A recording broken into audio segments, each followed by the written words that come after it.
Then, of course, we move on to Hinata, who demands if Naruto is on a date. However, she addresses Naruto as Menma, which shocks Naruto momentarily.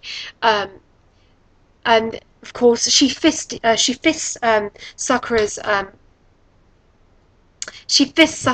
clothing, and shakes her, demanding to know whether they're on a date.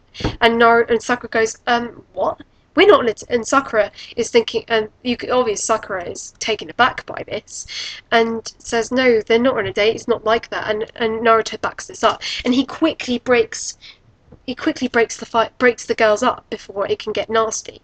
And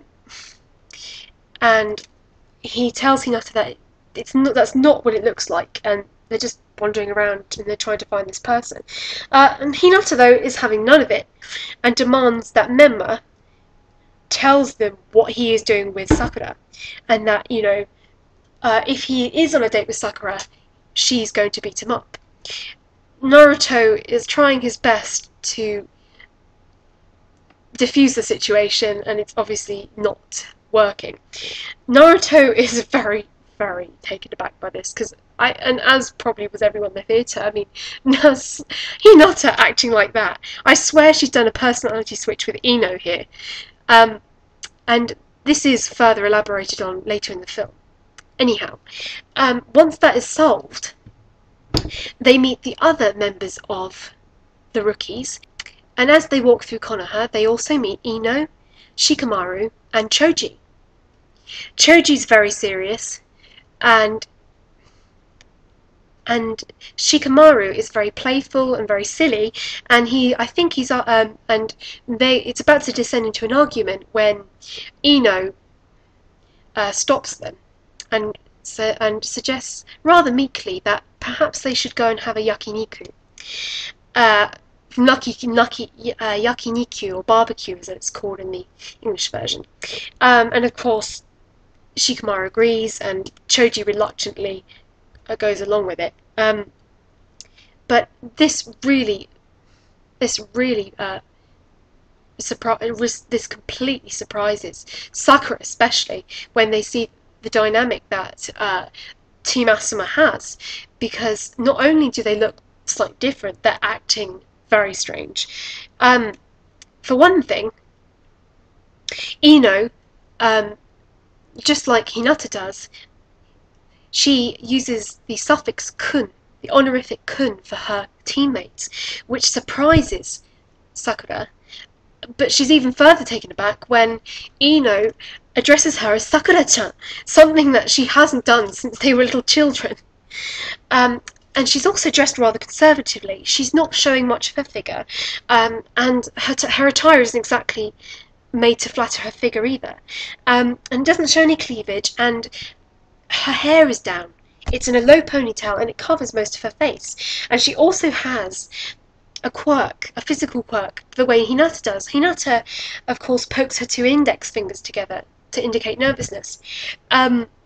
Ino's habit is to poke all of her fingers together. All of them, including her thumb. She does this as she speaks, and it indicates how shy she is. So this confirms for sure that she has done a personality swap with Hinata. And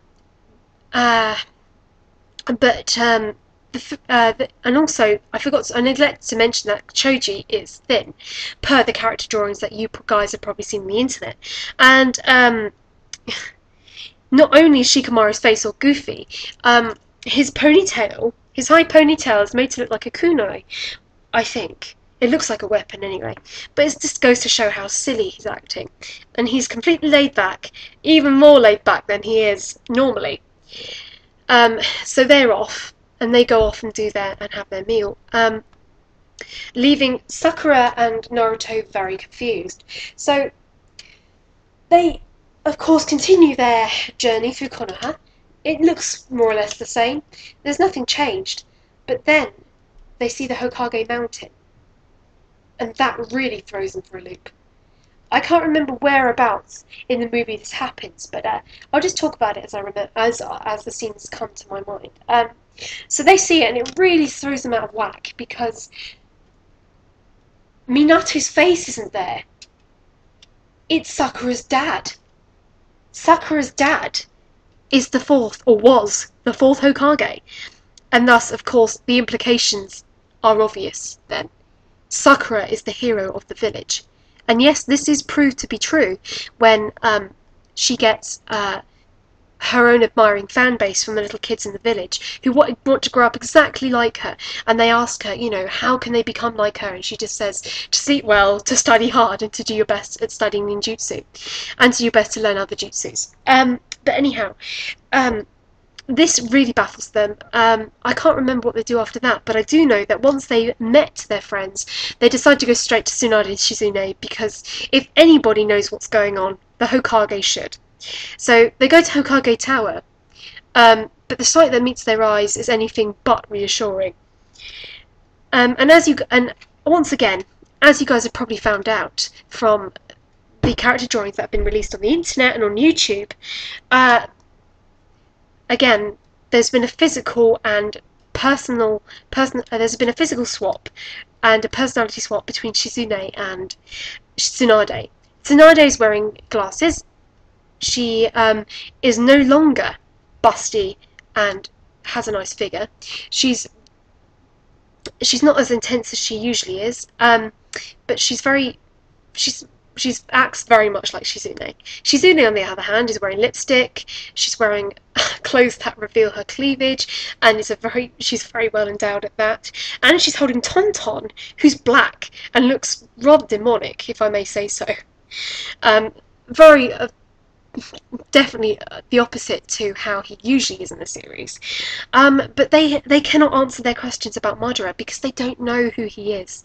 So it's becoming increasingly clear to Naruto and Sakura that they're not in the normal Konoha anymore.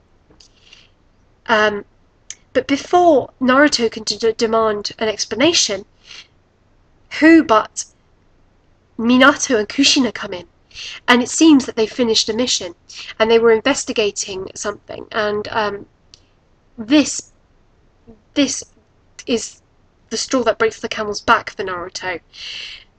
He cannot believe his eyes, and the first words that come out of his mouth are, "My parents, they're alive," or something along the lines, or you're alive.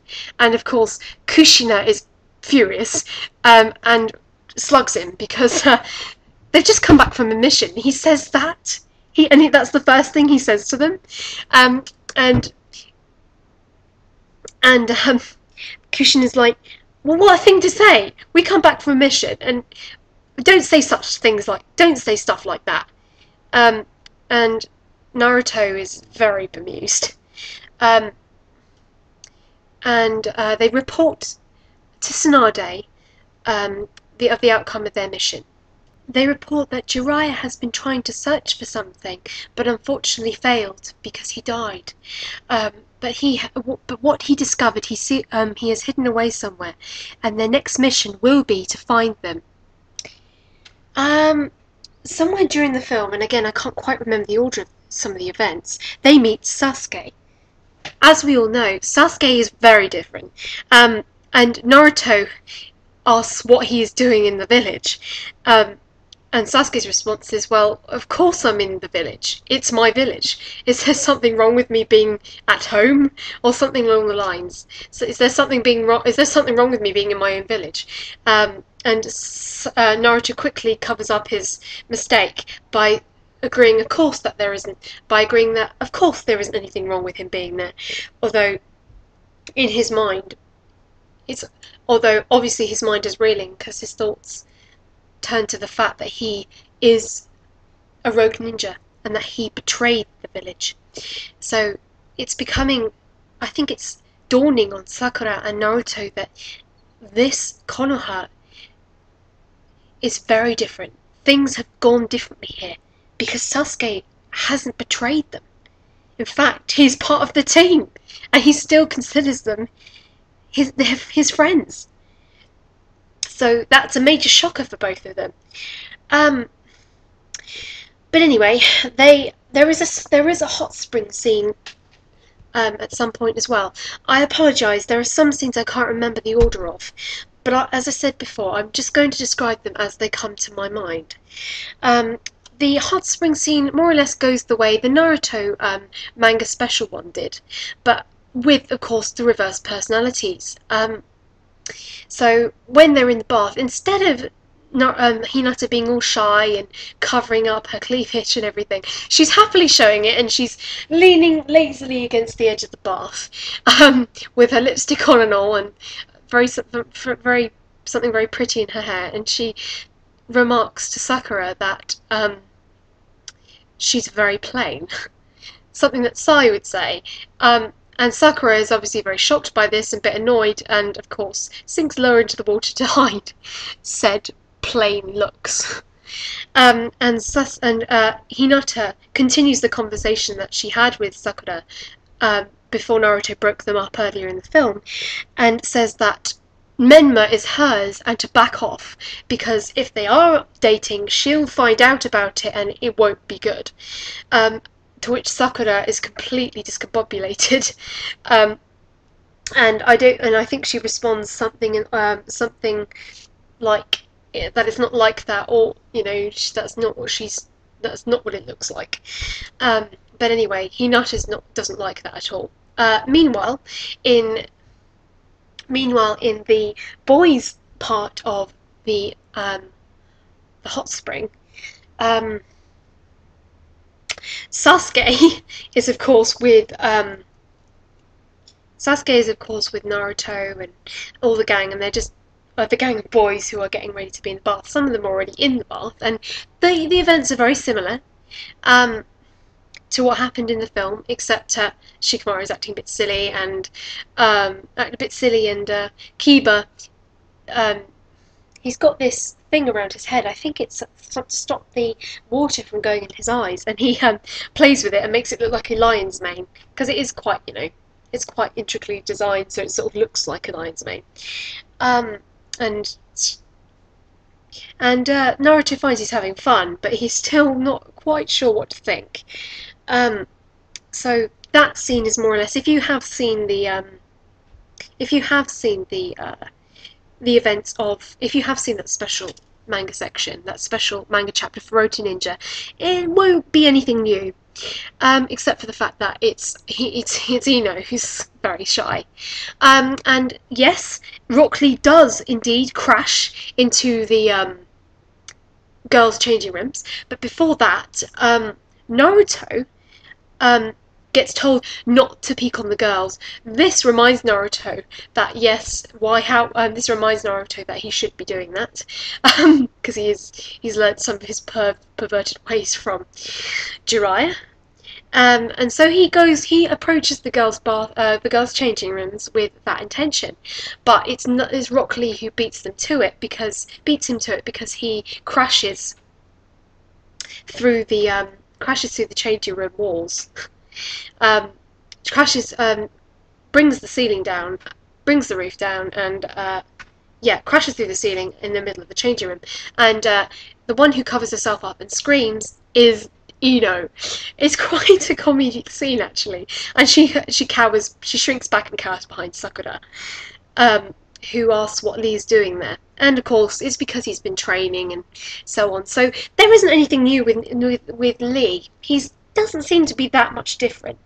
And of course, there is. I can't remember whether it's in the changing rooms or in the actual hot springs, but Neji is being perverted, and he is trying to peek on the girls and using his Byakugan. This is something I've read about Neji doing in many fanfics that I've actually looked at, and it's just the fans having a bit of fun. But it seems Kishimoto has picked up on this, and has included it in the film, which I find quite interesting. She senses the presence of Neji and proceeds to stomp out of where she is, sensing this presence, and she's intending to beat him up. But of course, Rock Lee stops that. And upon hearing the girl's screams of mortification, the boys come rushing in to see what the matter is. And of course, it's not Ino who threatens to beat up Rock Lee for what she sees as peeping on them, but it's Hinata who does so.